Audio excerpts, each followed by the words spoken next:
Fala, galera, vamos trazer novamente aqui o WHGR11, né, o fundo imobiliário aí multi-estratégia, o WHG Real Estate, fundo de investimento imobiliário, tá? Ele pode investir, né, em qualquer classe ali de ativo imobiliário, sendo que hoje a maior posição é em crédito, né? A gente vai ver isso já já com mais detalhes, tá? Não saia daí. Eu já te adianto que ele pagou 10 centavos por cota, tá? Ele é o fundo de base 10, né? O que dá ali uma rentabilidade de 1% ao mês. Se a gente levar em consideração os últimos 12 meses, né? O histórico aí de 12 meses, ele pagou R$ 1,22 por cota, o que dá 12,22% de rentabilidade. Não custa lembrar, né, que os fundos imobiliários para os investidores pessoa física são isentos de imposto de renda, tá certo? Então aqui a gente tem uma visão geral do fundo, né? Um fundo que está negociando, inclusive, com um prêmio, tá, sobre o seu valor patrimonial, né? O que tem sido um pouco raro aí no mercado tão desafiador que a gente tem vivido, tá certo? Então, como eu falei, né, distribuiu ali 10 centavos por cota, tem um número ainda pequeno de cotistas, né, 12.574. Na época que a gente trouxe esse vídeo aqui no canal, se você ainda não é inscrito, por favor, se inscreva. Ele estava negociando com desconto, tá? Só para você ter uma ideia. Então, aqui, mais algumas informações gerais, né? Ele é um fundo relativamente novo na indústria, começou em dezembro de 2021, tá? O administrador é a XP, a gestora é a WHG, que eu já falei lá no início, tá? Tem uma taxa de administração e gestão de 1%, taxa de performance 20%, sobre o QCD IPCA mais a média do yield do IMAB, tá certo? Então, ele é um fundo classificado como híbrido, né? Como eu falei, híbrido, multi-estratégia, tá nessa classe aí, ou nessa subclasse, né, nova dentro do mercado de fundos imobiliários, tá? Então, a gente chega na carteira aqui do fundo, tá? E a gente vê que a maior posição aqui, com 10,5%, né, do PL, então uma posição, como a carteira como um todo não é tão concentrada, mas é uma posição grande, né, uma posição de 10,5% em um único devedor aqui, né, do segmento residencial, o o Perdizes Authentic, seguido por 7,9% ali da Brookfield, que é o escritório, 6,5% residencial também, 5,9% logística, e o resto você vai ter ele mais diversificado, com posições entre 4%, 3% até 1% ali da Elbor, e uma posição bastante residual do Cash Me, tá certo? Isso a parte de CRI, né? Ele tá, a maior posição dele é em CRI, com 82 ponto, não, 86, na verdade, 0,2% da carteira, tá? Do PL alocado em crédito, né, em recebíveis. Aqui a estrutura de garantia, né? A maioria tem estruturas de garantia. Alguns poucos aqui são o que a gente chama de clean, né? Que é o do MRV, né? Claro, uma grande empresa. Pátio Roraima, que é um shopping. Elbor também, uma outra empresa, uma incorporadora, inclusive com ações negociadas em bolsa, tá? Aqui na carteira de fundos imobiliários, né? Que ele tem do PL ali 10,7%. Você vê que a grande posição dele também é uma posição relevante, né, com 6,7% do PL, abaixo apenas de duas posições aqui de CRI. Você tem o Mauá Capital High Yield, né, fundo imobiliário, que é o MCHY11, tá? Eu não sei se você também tem esse fundo imobiliário juntamente com o gestor aí da WHG na sua carteira. Em seguida, o fundo da Quineia também High Yield, né? O KNHY11, né? O Quineia High Yield CRI, fundo recebível com 0,7. Ele coloca outros aqui, aí todos, né? Presumo que composição de menos 0,7, que vai dar mais 3,3 do PL, tá? Uma novidade, ele adquiriu ações, né, do Iguatemi.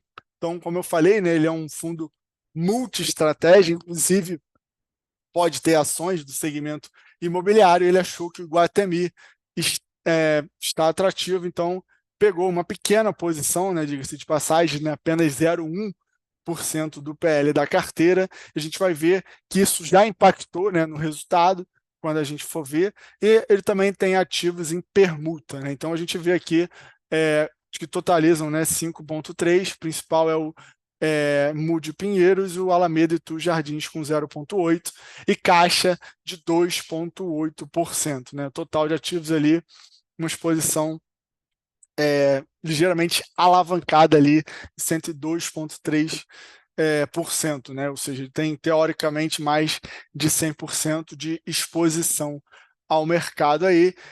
Então a gente vê, né, que ele tem CRIs, a maior parte, fundos imobiliários, ação e permuta, além da posição em caixa. Está aqui a estratégia, né, graficamente, 86 em CRI, 10 em FI, 5,3 em permuta, né, uma posição de 0,1 ali apenas em ações. Isso aqui é interessante, né, o indexador dele está relativamente diversificado, a maior posição é em PCA, com 67,7%, em CDI 28,3%, em GPM 4%, tá? Os indexadores da carteira dele, tá certo? Então, aqui a gente chega na distribuição por segmento, né? O maior peso é em residencial, seguido de escritório logístico, mas também diversificado aí em várias outras áreas do mercado, tá? Então, aqui o resultado, né? Eu queria chamar a atenção para vocês que eles têm, né, uma gestão bastante ativa, realmente, né?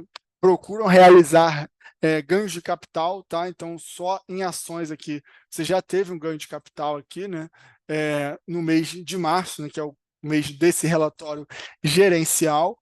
Você teve ganho de capital também em fundos imobiliários, né? Uma boa parte ali do resultado dos fundos imobiliários foi decorrente de ganho de capital. Se você analisar, né, o resultado de 2024, você vai ver que uma boa parte também são ganhos de capitais com fundo imobiliário, tá? E também teve ganho de capital com CRI, claro, né, numa proporção menor, afinal, né, a maioria dos CRIs realmente são para carrego, não é toda hora que você consegue ter ganho de capital em CRI e girar tanto a carteira, até por questões, né, de liquidez aí de mercado, mas se você analisar, né, historicamente também, desde o início, o próprio 2024, ele tem, né, esse item, né, de ganhos de capital como uma das formas de gerar valor para o cotista, né? Talvez por isso também sendo negociado aí com um prêmio.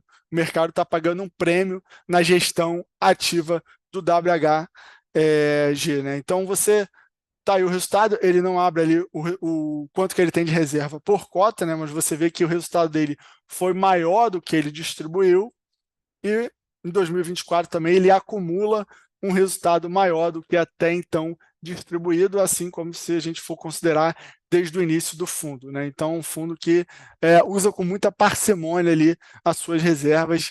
E para a gente encerrar aqui, vamos olhar a tabela de sensibilidade, né? Que é mais ou menos a estimativa, tá? De quanto você ganharia se você comprasse ali, qual seria a sua remuneração, né? Se você comprasse a cota do fundo a esse preço aqui, que foi o preço de fechamento, mas você tem, né, uma série de preços, não sei hoje, quando você está me vendo, qual o valor, né, que está negociando no mercado, mas se você comprasse ali a R$ 9,98, você, na parte de IPCA, né, inclusive ele separa aqui, destaca esse 67,7, seria uma remuneração de IPCA mais 8,24, na parte de CDI, né, 28,3, seria uma remuneração de CDI mais 3,70, e na parte de GPM, né, apenas 4% ali do PL, seria uma remuneração de GPM mais 7,53. Isso aqui é a remuneração bruta, né, ainda não está considerando aqui o que você pagaria ainda de taxa de performance e administração, mas ainda assim, né, pode ser que seja uma remuneração interessante. Você deixa nos comentários aí se você gostou desse fundo, se você já tem na sua carteira, se já conhecia, tá? E claro, não deixe de se inscrever no canal, tá? Grande abraço.